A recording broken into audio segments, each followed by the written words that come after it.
Hi, wrestling fans. Thanks for clicking today's dreaded D-Rose report. Not too much going on today, but give you what I got. Former WWE champion JBL, he took a shot at Michael Cole and WWE Divas. After watching last night's SmackDown where Layla defeated Alicia Fox and Caitlyn on commentary, JBL wrote, just watching the girls on SmackDown with Michael Cole doing commentary with Caitlyn. I need a PBR after that. He says, gotta watch that sober. It was kind of a slow, the match was, just, I don't know, it was too slow. It was too methodical, and this, you got to be here, and anyway. Of course, Michael Cole's always the same. And WWE DVD News confirms that the DVD and Blu-ray on the Attitude Era will have a Best Buy exclusive edition. The set's going to be on store shelves November 20th for Christmas. Don't exclusive is going to be. Most likely it's like a Hall of Fame thing or something.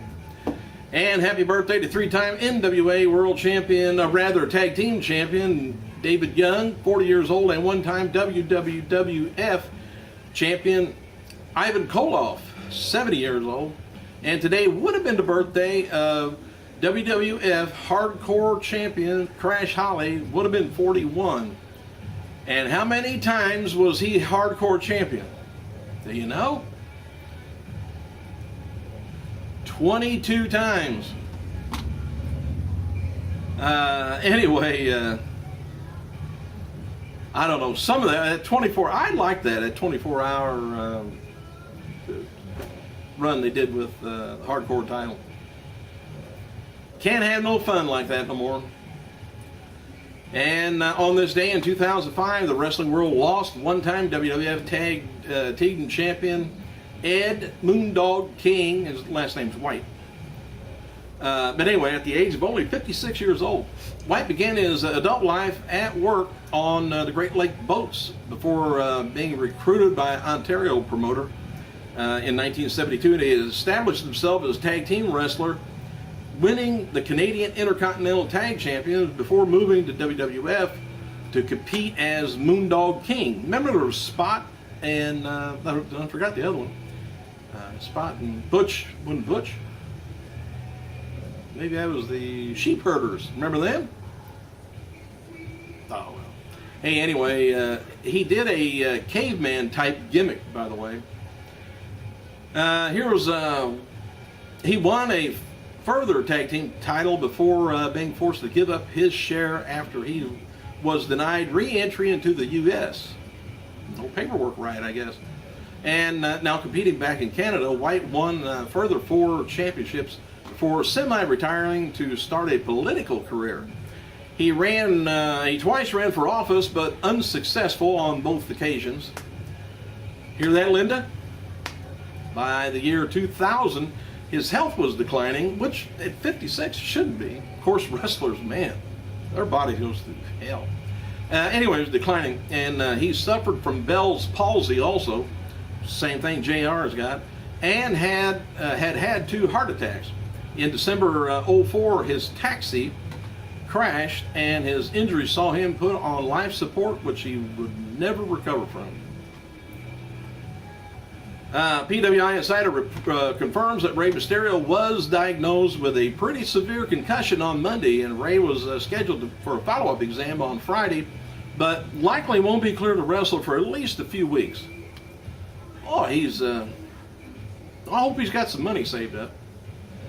We reported earlier in the week that Wrestling Observer newsletter that an Olympic Taekwondo athlete, Diana Lopez, was interested in negotiating a deal with WWE. Well, anyway, on Diva Dirt, they reached out to Diana the following to say in response, she says, although I would be the coolest aunt to my nephews if I were in WWE, I have not been contacted by anyone regarding negotiations of partnership. Am I interested?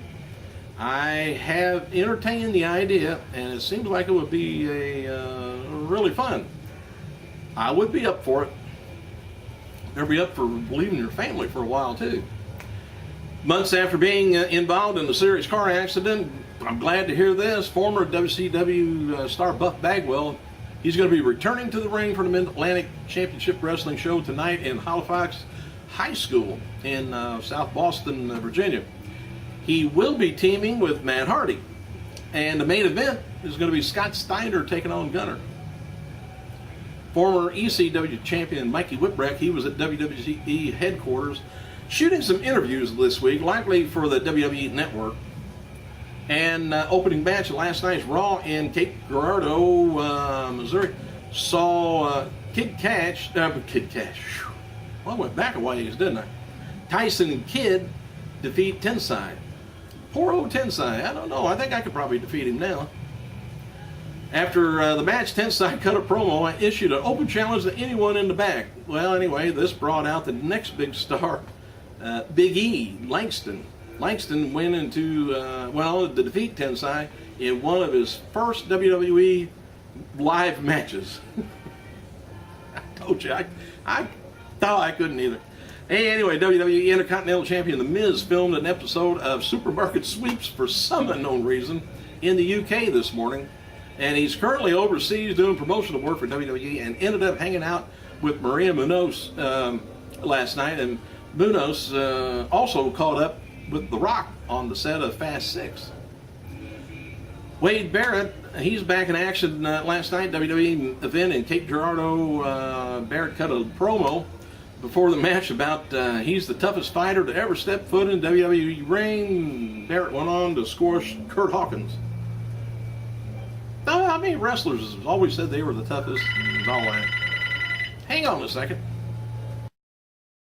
All right, Dolph Ziggler, he's going to be appearing at Rookie Sports Bar, Sioux Falls, South Dakota, today at 3 p.m. to 5 p.m. if you're around that way. And WWE website has posted footage of WWE CM Punk, the champion. After Thursday's NXT taping, Punk is shown in the ring with NXT champion Seth Rollins following the dark match. Rollins isn't named, but they show John Cena appearing on the big screen to announce his September 20th NXT appearance. WWE plays up the fact that Cena made the appearance to steal the spotlight from Punk. Also noted that Triple H had been added to the listings of Monday's Raw from Milwaukee, Wisconsin. WWE announced that the Raw will kick off with Triple H addressing his WWE future. And just a reminder, WWE is going to be airing their special from WrestleMania 28, The Rock taking on Cena tonight, 9 o'clock on NBC. Prime time. Natalya was asked if she thinks her uncle, the late Owen Hart, will ever be inducted into the Hall of Fame, and she replies, yes, one day. As soon as they can get his wife loosen up. Come on. Rey Mysterio, well, he deserves it if anybody does. Rey Mysterio spoke with PJStar.com this week and said he feels like the biggest thing left to accomplish in his in WWE is the Hall of Fame, but that doesn't mean he's retiring, Rey said. Nope, not at all. After this surgery, it's kind of set me back almost a year trying to get my knee back in shape to recover, and I have limitations as far as I can do things in the ring, but I manage to be creative in my style. I said I think that keeps me able to perform for the fans. As long as I can keep doing that, I'm good to go. Thursday's episode of TNA Impact did a 1.15 cable rating with an average of about 1.7 million viewers. I think that might be up a little. Eric Bischoff acknowledges Vince McMahon's birthday on Twitter. He wrote, "Happy birthday to Vince, an amazing man with years ahead of him." Good or bad, I wonder. He didn't say that. Jeff Hardy recently spoke with Mike Jones of DC 101, and here's what he had to say about being happy with TNA. He said, yeah, if you watch our product, the Ring product is awesome. Sting being there is still seeing Hogan out there doing his thing. He said, I mean, it's really cool being a part of the organization. Pretty much much free to be the enigma I am. Top it off for me, I'm able to go out there and really just be myself. I'm going to be myself and tell you, I got to go.